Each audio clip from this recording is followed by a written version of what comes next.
Subscribe करें और bell दबाएं ताकि कोई खबर रह न जाए।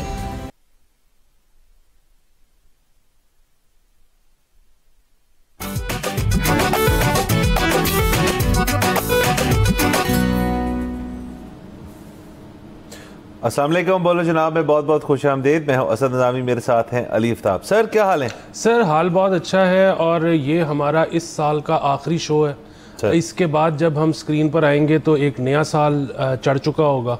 और अमूमन हम देखते थे कि जब भी साल ख़त्म होता था तो जो आपकी ट्विटर फीड्स हैं, आपकी और सोशल मीडिया फीड्स हैं, उसके अंदर जो है वो आपके म्यूज़िक के रैप्स आ रहे होते थे कि जी इस साल में किसने कौन सा म्यूज़िक सुना, और हाइलाइट्स होती थी कि जी इस साल की हाइलाइट्स क्या रही, पॉलिटिकल, स्पोर्ट्स की, शोबिज़ की। जो मुझे इस दफ़ा बहुत खुशी हो रही है देख के वो ये है कि कम से कम मेरी टाइमलाइन पर तो अब बहुत ज़्यादा लोग ये डिस्कस कर रहे हैं कि इस साल कौन से शेयर्स ने ज़्यादा डिविडेंड दिया, कौन से शेयर जो हैं वो, कौन से स्टॉक्स जो हैं वो ज़्यादा ऊपर गए, किन के अगले साल चांसेस हैं ज़्यादा ब्रेकआउट करने के। सो ये एक बड़ा ही अच्छा इंडिया है। ये दिखा रहा है कि लोग अब पाकिस्तान की इकॉनमी में पार्टिसिपेट कर रहे हैं, लोग अपनी जो सेविंग्स हैं उनको स्टॉक्स में लेकर जा रहे हैं। ये बहुत अच्छी बात है, अल्लाह करे ऐसे ही चलता रहे, इससे मुल्क तरक्की करेगा। और अभी तो बुल रन चल रहा है। वॉरेन बुफे जो दुनिया के सबसे कामयाब इन्वेस्टर माने जाते हैं, वो हमेशा कहते हैं कि जिस वक्त सब लोग बात करना शुरू कर दें, यहाँ तक कि आपका नाई बाल काटते वक्त आपको बताना शुरू कर दे कि फ़लाना स्टॉक ले लो और फलाना बेच दो, तो that's the time to exit the market. और जब सब घबराए हों तो that's the time to enter the market, कि वो उस वक्त स्टॉक्स अपनी लोएस्ट पर होते हैं। सो खैर पाकिस्तान का तो बुल रन ऐसे लग रहा है कि अभी मज़ीद 2 साल चलेगा। बट इन एनी केस कल को किसी मतलब वी डोंट नो कि कब बुल रन ख़त्म हो, कब बेयर रन शुरू हो। पर मेरी ख्वाहिश ये है कि लोग इसी तरह बेयर रन में भी इन्वेस्ट करते रहें। और कोई भी चीज़ परमानेंट नहीं रहती, हमेशा बुल रन ख़त्म होता है, फिर एक बेयरिश पीरियड आता है, फिर वो ख़त्म होता है, फिर बुल रन आता है। हम इस पर कन्विंस्ड है कि सबसे अच्छी इन्वेस्टमेंट मार्केट में इन्वेस्टमेंट है। रियल इस्टेट जो है उससे मुल्क को कोई फ़ायदा नहीं होता। आपकी जो क्रिप्टो है वो अगेन उसने रिटर्न्स जो दिए हैं पिछले 1 साल में, बल्कि पिछले 10-12 साल में, वो शायद सबसे ज़्यादा रहे हैं। लेकिन ज़्यादातर लोगों को पता नहीं कि वो ऑपरेट कैसे करते हैं, वो कब लेना चाहिए, कौन सा लेना चाहिए, उसके बारे में लोग जानकारी नहीं रखते। जहाँ तक गोल्ड सिल्वर का ताल्लुक है उसमें ज़ाहिर है उसको सेव करना, सिक्योर करना भी एक प्रॉब्लम है। और जो सबसे बड़ी बात है कि उसमें टैक्स अवॉइडेंस हो जाती है, तो अगेन उसको भी हम रेकमेंड नहीं करते। सो बस ख्वाहिश ये है कि लोग जिस तरह लोगों ने इस साल इंटरेस्ट लिया है इसी तरह आगे ये चलता रहे। सर बिल्कुल, again market speaks for itself. उसके अंदर जो चीज़ें आप भी निशानदेही कर रहे हैं जिनकी के मामलात ऊपर की तरफ जा रहे हैं, अल्लाह करे जैसे आप कह रहे हैं 2 साल और मज़ीद ऐसे होगा, दैट इज़ गुड।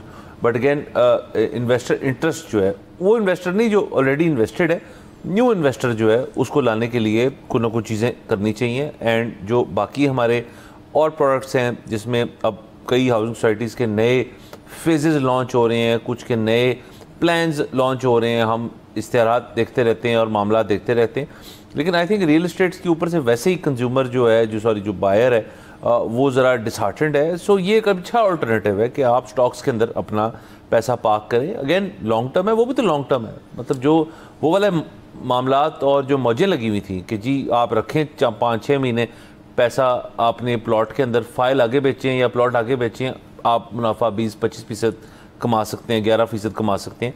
वो I think is no longer the case, वो अब ऐसे हो नहीं रहा। तो अगर नहीं हो रहा तो जिधर आपको थोड़ा बहुत गारंटीड मिल रहा है, मतलब एक आपकी रिस्क वो भी है ना, रिस्क की आपकी जो एपेटाइट है वो भी तो आपको देखनी चाहिए ना। अगर रिस्क एपेटाइट आपकी लो है और आपने फिर भी रिलेटिवली सेफ प्रोडक्ट में एक चीज़ लगानी है तो लगा दें। और सबसे सेफ तो ये है कि जो इंटरेस्ट रेट आपको मिल रहा है बैंक के अंदर, उसके अंदर पैसा पार्क कर दें आप अपना। वो तो आप कोई नहीं कर रहा, वो तो लोग अपना बल्कि निकाल रहे हैं। और निकाल के स्टॉक मार्केट से बेहतर क्या चीज़ें करने के लिए। So again in review of last year stock market yes एक बहुत छलांगे मारी हैं स्टॉक मार्केट ने।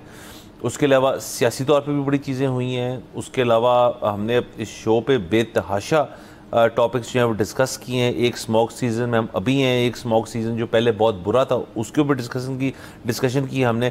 उसमें एक डिफरेंस है, इन्वायरमेंटली पाकिस्तान कहाँ जा रहा है, पॉलिटिकली पाकिस्तान कहाँ जा रहा है, ये सारी चीज़ें जो है इसके ऊपर हम ना एक वो दायरा नहीं लगा सकते, क्योंकि अगेन बहुत चीज़ें जो हैं वो अप इन दी एयर हैं। पंजाब गवर्नमेंट की परफॉर्मेंस जो है वो अलबत्ता हमने देखा इस साल एक अच्छी चीज़ साबित हुई। उसके अंदर बहुत सारे प्रोजेक्ट्स हुए, बहुत सारी चीज़ें हुई जिससे लोगों को एक फ़ायदा पहुंचा, लोग टर्न हुए उसकी तरफ, पंजाब गवर्नमेंट की तरफ सेंटिमेंट बेहतर हुआ। अलबत्ता जो इस वक्त आपकी सबसे बड़ी अपोजिशन पार्टी है उसका वोट बैंक जो है वहीं पे मौजूद है। अगेन 2026 क्या प्रूव करेगा कि उसके अंदर कोई सियासी रिफ्ट बहुत बड़ी ना आए, और आया यही मोमेंटम जो है फेडरल गवर्नमेंट, पंजाब गवर्नमेंट जो है वो अपने आप को आगे लेके जाती है और अपोजिशन जो है उनका किसी किस्म से वोटर टूटता है।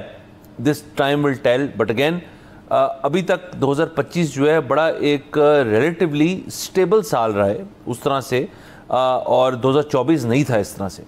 सो 2026 के अंदर क्या होगा ये वक्त ही बताएगा। जी बिल्कुल, देखिए ना 2025 में एक जंग हुई बाकायदा दो एटमी ताकतों के दरमियान, सियासी तौर पे स्टेबल, बट ये बहुत बड़ी बात थी उसके। एग्जैक्टली, और वो जंग पाकिस्तान जीता, जिसकी वजह से हुकूमत को बहुत माइलेज मिली। येट जिस तरह से आप फरमा रहे हैं कि ऑपोजिशन का वोट नहीं टूटा, सो यहाँ पर मुझे ये लगता है कि परफॉर्मेंस तो अच्छी करने की ज़रूरत है ही हुकूमत को, लेकिन शायद थोड़ी सी लीनियंसी भी देने की ज़रूरत है ऑपोजिशन को, शायद थोड़ा सा हाथ हौला करने की भी ज़रूरत है।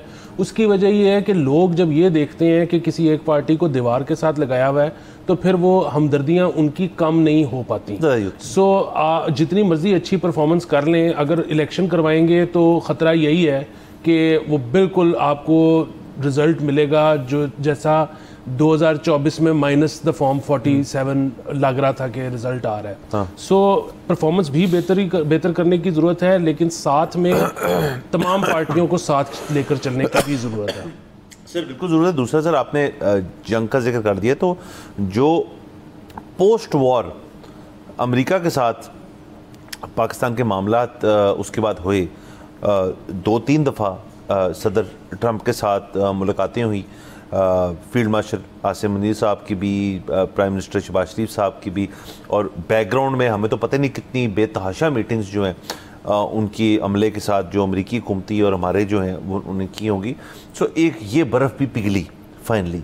ये 2025 का आई थिंक अगर आप एक वो निकालना चाहिए हाईलाइट रील बनाएं आप, तो उसके अंदर आई थिंक ये जो हमने चीज़ अचीव की है पोस्ट वॉर ये बहुत अच्छी है। और इसके अंदर ना सिर्फ ये कि हमारा जो है क्रेडिट जो है वो बैनुल-अक़वामी तौर पे ऊपर गया, पर इंडिया का नीचे भी गया, क्योंकि इंडिया की pre war, during war, post war जो परफॉर्मेंस थी डिप्लोमेटिक हद तक वो हमसे बहुत इन्फीरियर थी। हमने एक अच्छी टीम बना के, जिसको बिलावल भुट्टो ज़रदारी साहब लीड कर रहे थे, उसमें नरमानी खर साहिबा भी थी, नून लीग भी कई लोग थे, उन सब ने अपनी परफॉर्मेंस जो है बहुत अच्छी दी वहाँ पे। वहाँ से शशि थरूर साहब से लेके और लोग पता नहीं कौन कौन गया वहाँ पे, लेकिन उसके बाद भी मामला जो है वो पाकिस्तान के फेवर में ही ना सिर्फ गए बट अभी तक पाकिस्तान के फेवर में हैं।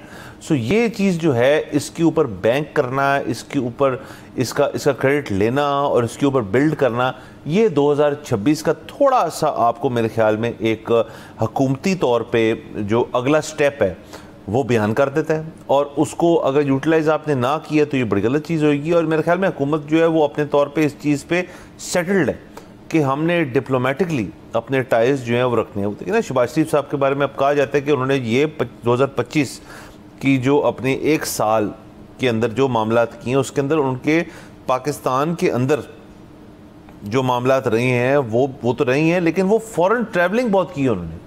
हर वक्त किसी फॉरेन मुल्क में जाके, वो मिडल ईस्टर्न आपकी GCC हो जाए से लेके आपके और दीगर साउथ एशियन कंट्रीज़ हो जाए से लेके अमेरिका हो जाए, तो शहबाज शरीफ साहब ने ये ड्यूटी जो है ये पूरी दी है। और I think that is the need of the hour, क्योंकि आपको ये चीज़ें आप करेंगे तो आपको इंटरनेशनली दोस्त चाहिए, और हमारे दोस्त ममालिक तो मौजूद है, सऊदी, तुर्की, UAE, वो तो मौजूद हैं। अब इन दोस्तियों को आगे बढ़ाने का जो है एक फ्रेमवर्क जो है वो आई थिंक 2026 का मैंडेट होना चाहिए इस गवर्नमेंट का। और हमारे पास जो क्या कहना चाहिए कि एक स्टेज सेट है जिसके अंदर पाकिस्तान जो है अब मज़ीद एक्सेप्टेबल है। तमाम बाकी मुल्कों के लिए उसको यूटिलाइज करना चाहिए। जी बिल्कुल, देखें इंडिया, अमेरिका और चाइना का आपसी जैसा भी ताल्लुक हो, लेकिन वो जब दूसरे ममालिक की बात होती है तो उसमें वो सेम पेज पर आ जाते हैं। हमने देखा कि चाइना जब रोल ओवर करने की बात करता था अपने कर्जे जो उन्होंने पाकिस्तान को दिए हुए थे, तो उसमें वो कहता था कि आप पहले आईएमएफ से भी ग्रीन चिट लेके आए। इसी तरह आईएमएफ जब अपना प्लान एक्सटेंड करने की बात करता था तो वो कहता था कि आप साथ में चाइना से भी बात करें कि जी वो अपने रोल ओवर कर रहे हैं कि नहीं कर रहे। सो बुनियादी बात ये है कि पाकिस्तान के लिए ज़रूरी है कि चाइना और अमेरिका दोनों से बैक वक्त अच्छे ताल्लुकात हों। इसी तरह बड़ी अच्छी खबरें आ रही हैं कि यूएई ने कहा है जी कि वो एफएफसी में इन्वेस्ट करना चाहते हैं, बड़ी ज़बरदस्त बात है। अब बाकी दुनिया, अगर पूरी दुनिया यहाँ पर इन्वेस्टमेंट लेके आ रही है या आना चाहती है, वो चाहे रिकोडिक के लिए हो, चाहे वो पेट्रोलियम के लिए हो, किसी भी चीज़ के लिए हो, तो अब बस हुकूमत का सिर्फ़ और सिर्फ एक टारगेट होना चाहिए, और वो ये कि यहाँ पर एक तो लॉ एंड ऑर्डर और दूसरा कॉन्ट्रैक्चुअल जो इश्यूज़ होते हैं उनको जल्दी से जल्दी और इंसाफ के साथ निपटाया जाए। यहाँ पे हमने बात शुरू की थी स्टॉक मार्केट और रियल एस्टेट से। हफ्ता पहले की खबर है कि लाहौर शहर में पता नहीं 557 इलीगल हाउसिंग सोसाइटीज़ हैं। सो अगेन ये किसने ठीक करनी है? ये गवर्नमेंट का ही काम है ना। सो लोगों की हार्ड अर्नड मनी है जो कि वो गलत जगह पर लगा बैठते हैं, उनको कई साल इंसाफ नहीं मिलता। और फिर तो ये तो इलीगल को तो आप छोड़ ही दें, हमें पता है एलडीए की अपनी ऐसी हाउसिंग सोसाइटी है जहाँ पे 20-20 साल में उन्होंने डिलीवर नहीं किया प्लॉट।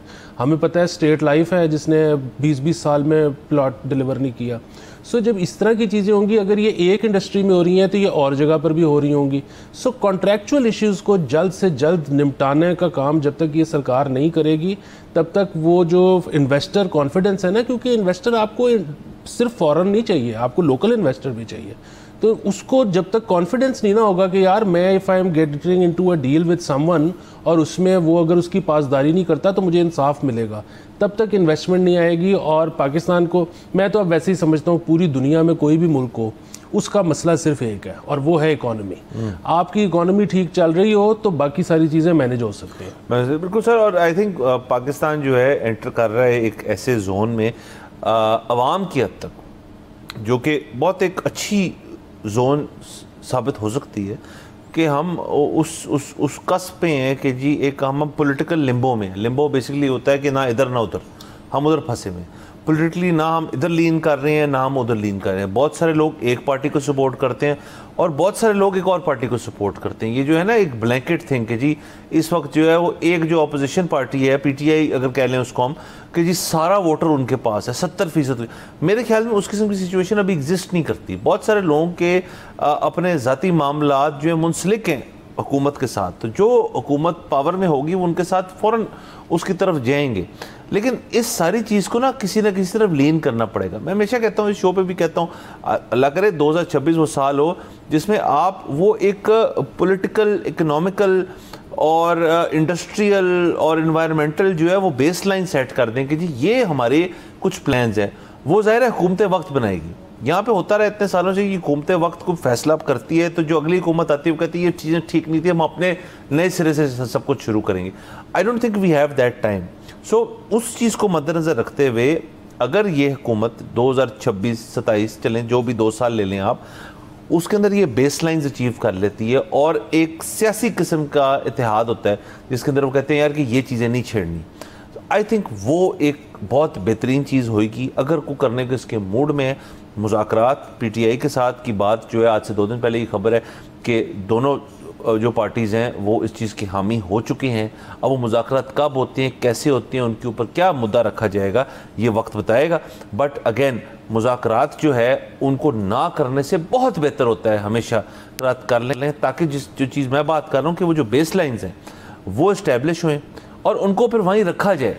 अगर वहाँ रखेंगे आपको, उस पर आप एक चीज़ बनाएंगे, को और बिल्ड करेगा उस पर, आने वाले सालों में अगर आपकी हुकूमत वापस आएगी आप फिर उस पर रीबिल्ड करेंगे, आपको एक बड़ा अच्छा एक बेंचमार्क मिल जाएगा, एक बेस लाइन मिल जाएगी जिससे आप ऊपर डेवलप कर सकते हैं। I think that is only way to go. जी बिल्कुल। और देखें कुछ चीज़ें ऐसी हैं जिस पे डिसएग्री किया नहीं जा सकता, इतनी वो बेसिक सी चीज़ें हैं, जैसे कि उनमें से एक आबादी है जी। मतलब अगर आप तमाम पार्टीज़ को बिठाएं तो मेरा नहीं ख्याल उनमें कोई भी ये कहेगा कि ये इशू नहीं है, और इसको जो भी टैकल करने के तरीके हैं सबके साथ आप डिस्कस करें, और जिस भी कंसेंसस पे पहुंचते हैं मतलब ऐन मुमकिन है कि कुछ तरीका बेहतर भी हो लेकिन कुछ पार्टियां उस पर अग्री ना कर रही हों। सो आपको हमेशा कॉम्प्रोमाइज़ करना पड़ता है जब भी कंसेंसस हो, जिस तरह से आप कह रहे हैं सबको साथ लेके चले ताकि फिर बेसलाइन हिले ना। हाँ जी। तो वो उसमें कॉम्प्रोमाइज़ भी करना पड़ता है, लेकिन बस आप वो एक दफ़ा बना लें ताकि उसके बाद उसके ऊपर काम शुरू हो सके। बिल्कुल। और अगेन सर जो सबको अगेन नया साल जो है वो मुबारक हो, और वो हर लिहाज से वी होप के मुल्क की बेहतरी के अंदर, एक तो देखना हम हमेशा बात करते हैं कि हुकूमत का ये करना चाहिए, रियासत को ये करना चाहिए, पंजाब गवर्नमेंट को ये करना चाहिए, सूबाई हो जाए वफाक हो जाए, सबको ये करना चाहिए।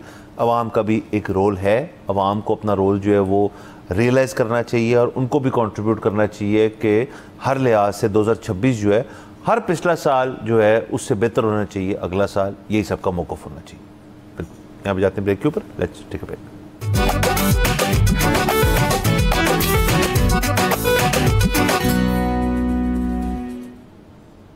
Welcome back from the break. आप देख रहे हैं बोलो जनाब। सर आगे चलते हैं। सर आपने आबादी का जिक्र किया ब्रेक से पहले, हम एंड ऑफ द ईयर कुछ डिस्कशंस कर रहे थे जिसमें आपने कहा कि आबादी के ऊपर एक कॉन्वर्सेशन होनी चाहिए, लेकिन सर मसला और मुल्क हल कर रहे हैं हमारे लिए। सर एक तरफ से हल कर रहे हैं, एक तरफ से वो डिमांड बढ़ा रहे हैं हमारी। सर सऊदी अरेबिया ने हमसे आज से ये आई थिंक 2-3 हफ्ते पुरानी खबर थी, हमने इधर ही की थी कि 44,000 लगभग जो है उन्होंने स्किल्ड अनस्किल्ड लेबर जो है फोर्स हमसे मांगी थी, जो कि अगले कुछ दौर में उनको पूरी कर दी जाएगी और वहाँ चले जाएंगे वो लोग। तो सर इसके अंदर उनसे बहुत दूर एक मुल्क जो है उसने भी अब हामी भरी है, जो कि इटली है। इटली ने सर हमारे 10,500 पाकिस्तानी वर्कर्स का जो है वो एक मुआहदा किया हुकूमत के साथ, उनको एम्प्लॉयमेंट दी जाएगी वहाँ पे। इटली के साथ हमारा जो है टोटल कोटा 3500 पाकिस्तानी वर्कर्स का होता था, उसके अंदर 1500 जो आपका सीजनल कोटा था और 2500 जो था वो अंदर नॉन सीजनल कोटा था। ये 1500 और 2500 3500 जो है शख्स ये इस 10,500 के अंदर मौजूद हैं, और जो बकिया रह जाता है इसका ओवर 3 इयर्स जो है पाकिस्तान इटली को प्रोवाइड करेगा। अब उसके अंदर जो उन्होंने वो स्किल्ड और अनस्किल्ड लेबर मांगी है, उसके अंदर शिप ब्रेकिंग है, हॉस्पिटैलिटी है, हेल्थ केयर है, एग्रीकल्चर है, welding, technical roles, chefs, house keeping, waiters, nursing, medical technicians, farming, ये सारा कुछ इस चीज़ के अंदर मौजूद है। तो सर एक बाकी मुल्क जो हैं उनको हमसे इस किस्म की स्किल्ड अनस्किल्ड लेबर जो है वो मांगी जा रही है। अब अगेन सऊदी अरेबिया के डायनामिक्स और इटली के डायनामिक्स जो है वो बहुत डिफरेंट है। एक एज अ कंट्री दोनों मुल्क बहुत डिफरेंट हैं, वहाँ के जो मज़ाहिब हैं वो भी डिफरेंट हैं, वहाँ के जो कल्चर है वो भी डिफरेंट है, वहाँ की हिस्ट्री जो है वो भी डिफरेंट है, वहाँ पे जिस किस्म की उनको रिक्वायरमेंट चाहिए पाकिस्तानियों से वो भी बहुत डिफरेंट है। सऊदी अरेबिया में तो आप जाएंगे तो वहाँ पे आपको कुछ जान पहचान वाले शायद मिल भी जाएं, क्योंकि वहाँ तो एक बड़ा लॉन्ग लास्टिंग रिलेशनशिप है हमारा of unskilled and skilled labour जो वहाँ जाती है वर्कर। सॉरी इटली के अंदर तो मेरे ख्याल में इतना ज़्यादा इस किस्म का रुझान था ही नहीं, लेकिन 10,500 बड़ा बंदा होता है जो कि 3 साल में वहाँ जाएगा, तो वो एक नया एवेन्यू है पाकिस्तान के लिए। और अगेन यहाँ पे से जो लोग जाना चाहते होंगे उनकी तादाद भी बहुत बढ़ गई है। जो पाकिस्तान के अपने हालात हैं उनकी वजह से बहुत सारे लोग जो हैं यहाँ से बाहर जाना चाहते हैं। अब वो अल्टीमेटली स्किल्ड लेबर जो है, जिसमें आपके सॉफ्टवेयर इंजीनियर से लेके आपके कन्वेंशनल इंजीनियर्स हो जाएं, आपके डॉक्टर्स हो जाएं, आपके और दीगर लोग हो जाएं, वो तो किसी ना किसी तरह अपना एक इनफरादी तौर पे तो वो तो बाहर जा सकते हैं बड़ी आसानी से, क्योंकि उनको वहाँ नौकरियाँ मिल जाती हैं। ये तो एक government G2G, government to government एक मुआहदा है जिसके तहत यहाँ लोग यहाँ से वहाँ जाएंगे। सो इसके अंदर जो लोग रह गए थे वो बड़ा पार्टिसिपेट करेंगे इसके अंदर कि जी हम तो इनफरादी तौर पे नहीं जा सकते। So with in this what ever this scheme is, उसके अंदर ये लोग जो हैं इस कोटे के ज़रिए जो है वहाँ बाहर जाएंगे और इटली में फिर पाकिस्तानी जो है वहाँ बसेंगे। जी बिल्कुल, ये बड़ी अच्छी बात है। मतलब आप ये देखें कि वो निज़ाम जो है ना वो कंपनसेट करता है कि क्योंकि वेस्टर्न जो कंट्रीज़ हैं उन्होंने बच्चे पैदा करने कम कर दिए हैं, तो वहाँ पर बहुत ज़्यादा एक डिमांड अब पैदा हो रही है क्योंकि प्रोडक्टिविटी कम होती चली जा रही है। और वैसे तो खैर सिर्फ वेस्टर्न कंट्रीज़ नहीं, मेरे ख्याल में मतलब एक हमारे ख़ित्ते को छोड़ के हर जगह ही, मतलब तो अब तो चाइना में भी कहते हैं क्राइसिस है, आबादी उनको मज़ीद चाहिए, जापान में भी है, अमेरिका में भी है, तो वो यूरोप तो आपके अब सामने ही है। तो बुनियादी बात ये है कि जो हम सोच रहे थे कि हमारे लोग जो हैं वो उनकी खपत कहाँ होगी, तो वो शायद अब बाहर हो सकती है, लेकिन अगेन आपने जो सारी चीज़ें गिनवाई हैं इसमें अनस्किल्ड तो मुझे कुछ भी नहीं लगा, सभी स्किल्ड है। सो हमें ज़रूरत इस बात की है कि हम ज़्यादा से ज़्यादा लोगों को स्किल फराहम कर सकें। यहाँ पर देखें ना, मतलब केपी में जो इस वक्त अनएम्प्लॉयमेंट की शरह है वो 9.6% है, विच इज़ ह्यूज। आप उसकी आबादी निकाल के देखें। अच्छा, और फिर आप दीगर सूबों में भी अगर आएंगे तो वो उससे कम होगी, लेकिन को बहुत ज़्यादा कम नहीं है ये शरह। अब हम मतलब अगर इन सबको स्किल प्रोवाइड किया जाए तो वो मतलब यहाँ पर भी काम आ सकते हैं और बाहर भी एक उनके लिए अपॉर्चुनिटी खुल सकती है। लेकिन इवेंचुअली ये भी विंडो ना बहुत लंबी नहीं है, ये क्विक फिक्स है कि फ़िलहाल उनको चाहिए और हम प्रोवाइड कर सकते हैं। इवेंचुअली वो जिस तेज़ी से एआई को लेकर चल रहे हैं, जिस तेज़ी से वो रोबोटिक्स पे काम कर रहे हैं, शायद कुछ अरसे बाद उनको ह्यूमन रिसोर्स की ज़रूरत ना रहे। इसलिए जो हमने बात जहाँ से शुरू की थी कि ये जो आबादी वाला मसला है, इसको आपको इस पर बात करनी पड़ेगी। और मतलब हमारी जो कुछ अरसे पहले एक मशहूर प्रेस कॉन्फ्रेंस हुई डीजी आईएसपीआर साहब ने की, उसमें हालांकि वो पॉलिटिकल एक चीज़ के ऊपर थी, लेकिन उन्होंने फाइनली इस चीज़ का जिक्र कर दिया और उन्होंने मीडिया वालों को मुखातिब होकर कहा कि जी आप आबादी इतना बड़ा प्रॉब्लम है, आप इस पर बात क्यों नहीं करते। देखें, एक तो ये है कि उस पर बात बिल्कुल सबको करनी चाहिए, इंश्योर करें कि जब उस पर बात होगी तो वो बात रहेगी, इसके ऊपर कोई सेगमेंट ऑफ सोसाइटी उठ के वायलेंस करने नहीं आ जाएगा। नंबर एक चीज़। नंबर दो चीज़, बहुत ही खुशाइन बात है कि डीजी आईएसपीआर साहब को एहसास हो गया कि ये कितना बड़ा प्रॉब्लम है। सो अब अगर जो आपके मुल्क के लीडरान हैं जो वोट लेते हैं, उनको अगर इस चीज़ का ये प्रॉब्लम नहीं लगता तो ये बड़े अफसोस की बात है। मतलब ये हमें एग्जैक्टली पता है कि जिस सूबे के पास जितने ज़्यादा लोग होते हैं उतना उसको ज़्यादा हिस्सा मिलता है बजट का, लेकिन ये तो कोई इंसेंटिव अगर आपने इसको इसी तरह रखा तो इस मुल्क में तो आबादी कम हो ही नहीं सकती। फिर ये क्योंकि अनपॉपुलर बात है तो आपके जो लीडरान हैं जो जिनको वोट चाहिए होता है, ये आके इसके ऊपर बात भी नहीं करते। मुझे आप बताएं कि मियां मोहम्मद नवाज शरीफ और ये आसिफ अली जरदारी, इमरान खान, इनके आखिरी जो है 50 बयान निकाल लें और मुझे बताएं कि उनमें से एक भी आबादी को लेकर था। सो ये जब तक वही बेस लाइन वाली बात कि ये तो सबसे एक ऐसा कोर इशू है कि आपकी जो इकोनॉमी की जो शरह-ए-नमूद है, जो ग्रोथ रेट है, वो अगर आपकी आबादी से ऊपर नहीं बढ़ पा रहा, और उसके जाहिर है मसले दो हैं कि एक तो आपको वो भी बढ़ाने की ज़रूरत है, दूसरी ये कि आबादी भी घटाने की ज़रूरत है। सो ये जब तक इतनी बेसिक चीज़ों पे आपके लीडरान, आपकी रियासत के सारे इदारे, महकमे, सब मीडिया, ये जब तक इकट्ठा नहीं होता तब तक इसके बारे में कुछ नहीं होगा। और ये इकट्ठा क्यों नहीं हो पा रहा, ये सवाल करना चाहिए और जवाब मांगना चाहिए। सर जवाब मांगना चाहिए। अगेन सर, मुझे इन रिसेंट हिस्ट्री तो याद नहीं पड़ता कि हुकूमत ने इसके ऊपर बहुत बड़ा कोई मुहिम चलाई हो कि जी आबादी को कंट्रोल करने के लिए। छोटी छोटी पॉकेट्स में चलती रहती है।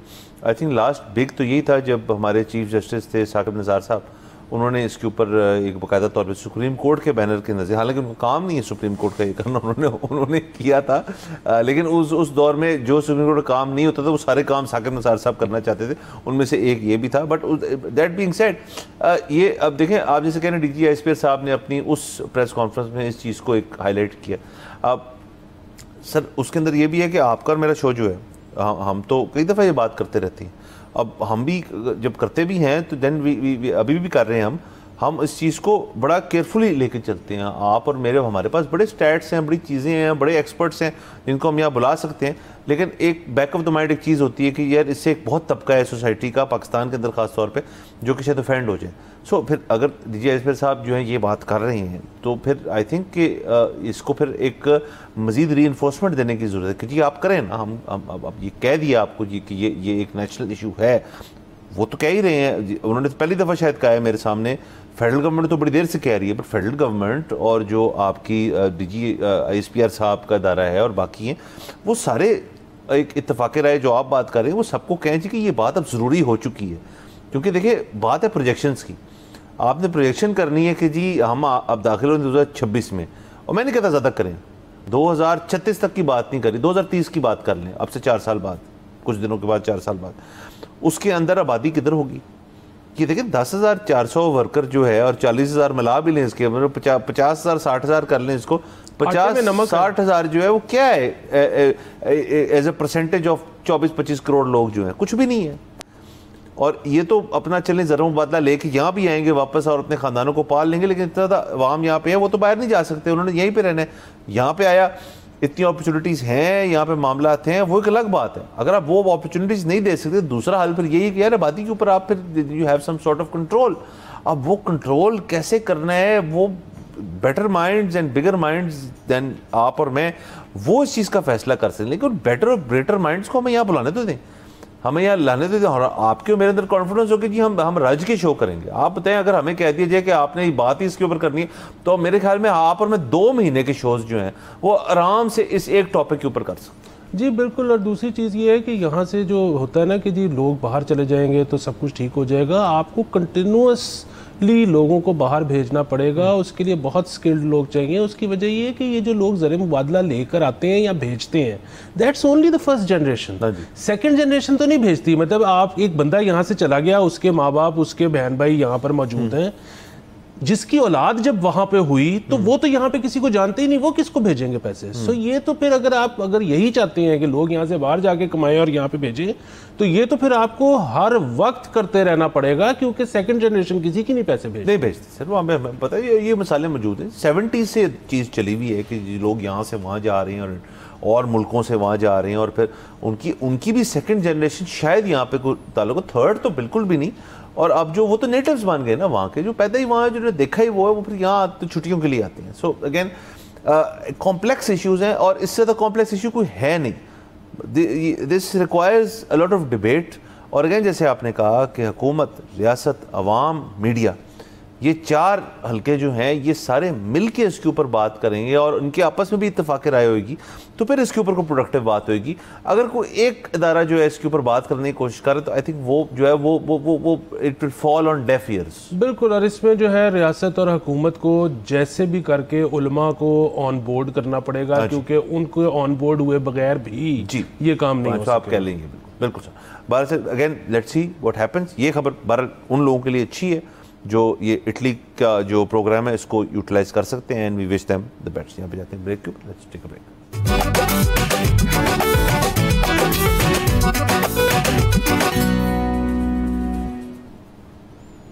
Welcome back from the break. आप देख रहे हैं बोलो जनाब। सर आगे चलते हैं और सर पीएसएल की तरफ चलते हैं। सर आपको पता है ये पीएसएल का बड़ा एक बहुत बड़ा साल है। अप्रैल में जो मैचेस हैं वो इंशाल्लाह शुरू होंगे। 2 नई टीम्स जो हैं मुतारिफ़ कराने का प्रोग्राम बनाया गया था, उनके ऊपर जो उनके तमाम लवाजमात हैं वो पूरे किए गए, और 12 प्रपोजल रिसीव हुए सर मुख्तलिफ इंटरेस्टेड पार्टीज़ की तरफ से जो बिड करना चाहते थे। उनकी टेक्निकल एवेल्यूएशन हुई और उसके बाद पीसीबी की तरफ से बता दिया गया कि हमने 10 टोटल जो बिडर्स हैं उनको हमने क्वालिफाई कर लिया है। इसके लिए 8 जनवरी को इस्लामाबाद के अंदर ये 2 टीमों की बिडिंग जो है वो होगी। अब इसके अंदर जो एक थोड़ा सा इंटरेस्टिंग पहलू है वो मुल्तान सुल्तान का है, जो कि अली तरीन साहब की टीम है। अब मुल्तान सुल्तान जो है उनका कॉन्ट्रैक्ट ऑफिशियली 31 दिसंबर को अप हो जाएगा, और उसके बाद मुल्तान सुल्तान जो है उनके पास कोई एज सच ओनरशिप जो है वो नहीं होगी, वो एक अलग बहस है। लेकिन इफेक्टिवली जो तरीन ग्रुप है वो फिर किधर जाएगा और किस क्रिकेट टीम में जाएगा, तो इस पता हमें ये चला सर कि ये जो 12 प्रपोजल थे उनमें से एक तरीन ग्रुप का भी था। सो वो क्रिकेट को अली तरीन साहब जो है वो ज़ाहिर है उनका पैशन है, वो छोड़ना नहीं चाहते और वो कह रहे हैं इन 12 प्रपोजल्स में वो गए। अब ये क्लियर नहीं है कि जो 10 बिटर 12 में से हुए उनमें से 2 जिनको नॉकआउट किया उनमें से एक तरीन ग्रुप है या नहीं है, ये बात इन्फॉर्मेशन मेरे पास अभी तक नहीं है। पीसीबी की जो अपनी उनकी प्रेस रिलीज है मैं उसी को कोट कर रहा हूँ, उसके अंदर ना इस चीज़ में कोई जिक्र है और चेक करने के बावजूद हमें ये नहीं पता चला कि आया जो बिडिंग प्रोसेस 8 तारीख को होगा उसमें अली जो तरीन ग्रुप है will they bid for these 2 teams और नॉट, ये एक सवाल है। हाँ जी, ये बड़ा अजीब सी बात इसलिए है कि अगर तो वो शॉर्ट लिस्ट इस वक्त तक जितने भी कंपनीज या एंटिटीज़ इंडिविजुअल्स जो भी शॉर्ट लिस्ट हुए हैं, अगर 8 जनवरी को बिडिंग है तो इसमें 10 दिन रह गए हैं, तो उनको तो एक ख़त चला गया होगा ना कि जी फ़लानी जगह पे बिडिंग है तो आप आ जाएं इस टाइम के ऊपर। सो इस वक्त जितने लोग शॉर्ट लिस्ट हुए हैं उनको तो पता है ना कि वो शॉर्ट लिस्ट हो गए हैं। सो अगर उनमें अली तरीन साहब नहीं हैं तो फिर अली तरीन साहब ने अभी तक इसके ऊपर कोई शो पे बात क्यों नहीं की या किसी अखबार में कोई स्टेटमेंट नहीं दी कि जी मुझे शॉर्ट लिस्ट नहीं किया गया। सो इस वजह से हम ये अज्यूम कर रहे हैं कि वो शॉर्ट लिस्टेड हैं, वरना वो आपको पता है कि वो तो he doesn't hold back, vocal है, बहुत वोकल है, वो बता देते हैं कि जी ये हुआ है मेरे साथ। अच्छा, अब अगर वो शॉर्ट लिस्टेड हैं तो फिर बड़ी स्ट्रेंज बात है कि फिर मुल्तान सुल्तान उनको उनके पास रहने देते। मतलब देखिए ना कि यहाँ तो आप ठीक है कि उसके पैसे आपने तो निगोशिएट ही नहीं किया अली तरीन के साथ कि अगर वो बढ़ाने थे उनको, जो आप जितने पैसे चाह रहे थे वो नहीं देना चाह रहे थे, अगर इस किस्म का कोई कॉन्फ्लिक्ट था यहाँ तक तो बात गई ही नहीं। अब फिलहाल पीसीबी जो है वो खुद मैनेज कर रहा है इस साल मुल्तान सुल्तान को और 2 नई टीम्स बेच रहा है, और अगर उसमें अली तरीन साहब शॉर्ट लिस्टेड हैं तो फिर अगर उन्होंने ज़्यादा बिड कर दी तो उनको ये कैसे रिफ्यूज़ करेंगे। सो बहुत ही कंफ्यूजिंग है और मेरे ख्याल में इस कंफ्यूजन से बचना चाहिए था। सर बचना चाहिए था। देखें, हमने पहले भी इधर बात की थी कि Multan Sultan was the most expensive team, उनकी सबसे ज़्यादा क्या कहना चाहिए एक फाइनेंशियल इनपुट पीएसएल में उनकी रही है और उसके ये नहीं कि नतीजे में उन्होंने कुछ किया नहीं। मुल्तान सुल्तान की फ़ैन फॉलोइंग भी बहुत बड़ी, क्योंकि वो कई फाइनल्स में पहुंची, एक दफ़ा जीते भी वो। सो ये सारा कुछ जो है ये आप उस तरह से ना फिर लेगेसी जो होती है एक टीम की उसको डिस्क्रेडिट कर देते हैं, क्योंकि जी अंदरूनी मामला हमारे तय नहीं हुए। हमने बड़ी दफ़ा हवाला दिया है कि जी फुटबॉल के अंदर प्रीमियर लीग होती है, फलाना होता है, उसके अंदर वो जो उसको मैनेज कर रहे होते हैं एडमिनिस्ट्रेटिव तौर पे, वो तो एक बैक एंटिटी होती है, बैक ऑफिस मामला करते हैं। जो टीम इट सेल्फ है वो खुद ही इतना बड़ा एक क्या कहना चाहिए एक ब्रांड बन जाता है कि वो मतलब they are untouchable, they have to remain within rules कि जो आपने प्लेयर ट्रांसफ़र करने हैं, आपने प्लेयर ख़रीदने हैं, प्लेयर बेचने हैं, आपने मर्चेंडाइज बेचना है, उसके एक पैरामीटर्स होते हैं। बट उसके अंदर रहते हुए फिर इस किस्म का नहीं होता कि जी आपने हमारे बारे में बयान बड़ा बुरा दिया या आप हमारे ऊपर तनकीद करते हैं। आप क्यों प्रपोज कर रहे हैं कि जी हम जो मामलात है चेंज करें, हम अपनी एंट्री सॉन्ग्स जो हैं से लेके, हम अपनी बिडिंग प्रोसेस से लेके जहाँ हमने दुनिया भर में फिरना है, वो आप कौन होते हैं डिक्टेट करने वाले? ये जो ईगोज़ का बैटल है ये उसके रिजल्टेंटली मुल्तान सुल्तान वाली सारी चीज़ें, मैं तो यही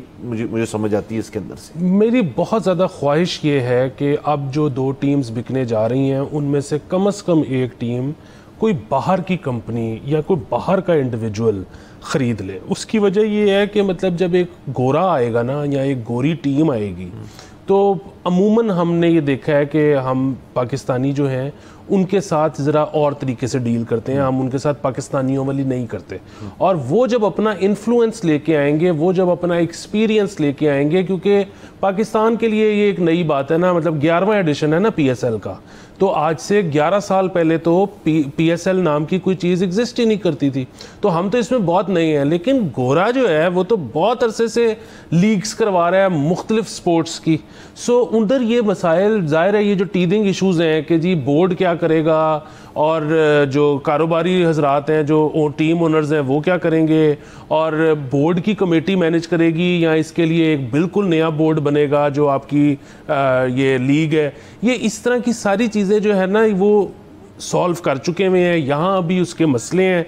मेरे ख्याल में अगर इंटरनेशनल कोई मतलब आ जाए लोग तो वो इसको हमारे इस टीथिंग इश्यूज को बहुत जल्दी सॉल्व करा बिल्कुल देंगे। सर। और देखें सर, इसके अंदर एक और भी एंगल है। दिस पर्टिकुलर जो PSL अब होने को जा रहे हैं 11 है, उसके अंदर एक आपके पास एक नई अंडर 19 की एक खेप है बड़ी ज़बरदस्त, जो कि एक एशिया कप जीत के आए हुए। 2 टीमें जो हैं उनको 11-11-22 प्लेयर चाहिए, ज़्यादा चाहिए, बल्कि 20-20 प्लेयर चाहिए होते हैं टीम को। आई थिंक 40 कर लें चलें। सो अब आपके पास एक और एवेन्यू आ गया प्लेयर्स के लिए कि वो यहाँ पे जाएं। So that will be very interesting. मैं पर्सनली बहुत लुक फॉरवर्ड कर रहा हूँ कि जी इस अंडर 19 में से किसको लेके जाते हैं वहाँ पे, यकीनन किसी को लेके जाएंगे। अभी तो देखें हम शुरू हुए हैं, अभी तो इन टीमों की बिडिंग होनी है, इन टीमों की बिडिंग होगी, किसी को अवार्ड होएगी, उनकी ब्रांडिंग होएगी। उसके बाद जब ब्रांडिंग होएगी उन टीमों के यूनिफॉर्म आएंगे, बाकी सबके यूनिफॉर्म आएंगे, फिर बाकायदा तौर पर जो टीम्स हैं उनकी ऑक्शंस होएंगी, फिर ऑक्शन होंगी, फिर स्केड्यूल्स आएंगे। तो PSL एक बड़ा लंबा अमल चलने वाला है। अप्रैल में तो ये होना है, अप्रैल से पहले बहुत सारी चीज़ें होनी है इसके अंदर। एंड अगेन मैं आई होप के जो सारे आपके अंदरूनी मामलात हैं, स्पेशली मुल्तान सुल्तान वाले और टीम ओनर्स वाले जो हैं, उनको आप तय रखें और आप ना प्रेसिडेंट ना सेट करें कि जी अगर, तो जैसे आपने फॉरेनर का कहा किसी को आना चाहिए, कोई फॉरेन बंदा क्यों आना चाहेगा अगर उसके पास अली तरीन वाला एग्जाम्पल मौजूद होएगा। आई डोंट अंडरस्टैंड कि ये मुझे अगर समझ आ रही है एक बात की, और मैं अपने आप को क्रिकेट वॉचर समझता हूँ, मैं अपने आप को क्रिकेट की जो डेप्थ्स हैं उसके अंदर बंदा जाने वाला समझता नहीं। मैं कुछ स्पोर्ट्स एनालिस्ट नहीं हूँ, बट मुझे भी नज़र आ रहा है from a business point of view कि अगर आप किसी की बातों से और बयानात से ऑफेंड होकर उनसे टीम ले सकते हैं, तो कोई फॉरेन शख्स जो है अपनी ड्यू डिलिजेंस जब कर रहा होगा तो वो इस चीज़ में नहीं आएगा। एग्जैक्टली आपने जो रौनक की बात की ये बड़ी इंपॉर्टेंट है, क्योंकि ये सिर्फ रौनक नहीं है। हर PSL का जो इवेंट है, वो जर्सी की लॉन्च हो, वो ऑक्शन हो, वो कुछ भी हो, वो टीम को लेकर ट्रक पे चक्कर लगवाना हो, हर चीज़ के पैसे होते हैं। सो ये जो है एक बहुत ज़बरदस्त इकोनॉमी का पहिया घूमता है पूरा PSL की वजह से। सो ये बहुत ज़बरदस्त चीज़ है और मेरी बहुत ख्वाहिश है कि आहिस्ता आहिस्ता पूरी दुनिया इंटरनेशनली इसमें इन्वेस्ट करे, यहाँ पर टीमें ओन करे। देखिए साउथ अफ्रीका में करती है, कैरेबियन में करती है, तो हमें क्या मसला? कोई मसला होने भी नहीं चाहिए। बात sir, best of luck to PSL and everybody. बाकी सबको हमारे शो की तरफ से हैप्पी न्यू ईयर। अगले साल आपसे इंशाल्लाह फिर मुलाकात होगी। खुदा हाफिज़।